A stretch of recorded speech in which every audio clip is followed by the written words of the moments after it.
नाही नाही ठीक आहे.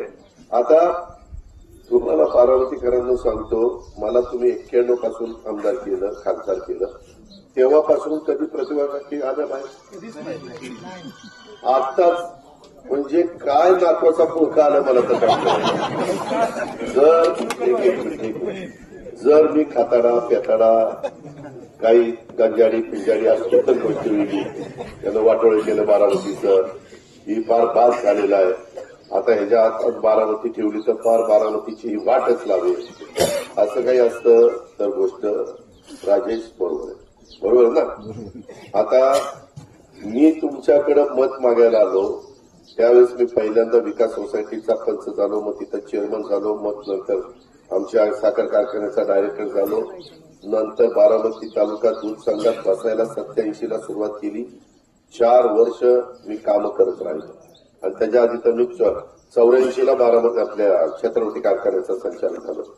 माझं काय झालं, मी काही टीका समोरच्याला करायला गेलो तर ती माझा आहे पुतण्या, ती आहे मुलासारखा.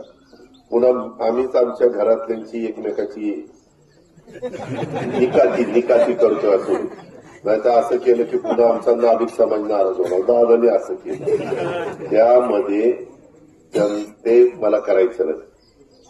मी पुन्हा तुम्हाला सांगतो, भावनिक त्या ठिकाणी होऊ नका. मी काकींना इलेक्शन झाल्यावर विचारणार आहे काय एवढा पुळका आला होता त्या नातवाचा तुम्हाला, त्यावेळेस मी विचारेन, परंतु आता विचारण्याची वेळ नाही.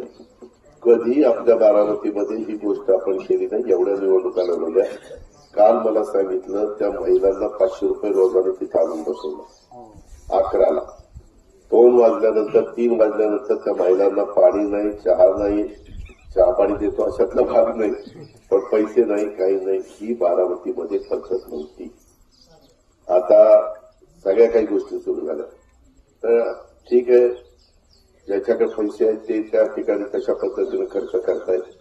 माझी आपल्याला पानसरेवाडीकरांना विनंती आहे की पुढं ह्या सगळ्या गोष्टी हजारो कोटी रुपयाची कामं करण्याच्या करता नेतृत्वात कमक असावी लागते, ताकद असावी लागते.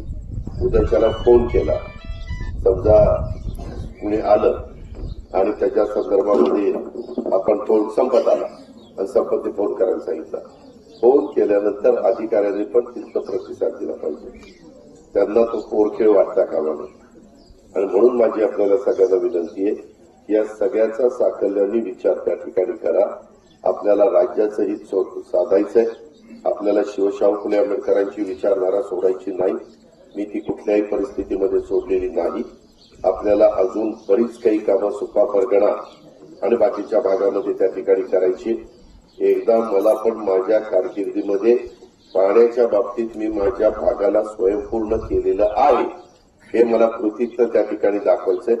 कारण साहेबांनी पण 67 पासून काम करताना जवळपास पहिले 70 आणि 80 90 23-24 वर्ष 24 वर्षामध्ये पाझर तलाव किंवा काही गोष्टी करण्याचा प्रयत्न केला, परंतु त्याच्यातनं आपला प्रश्न निकाली निघाला नाही.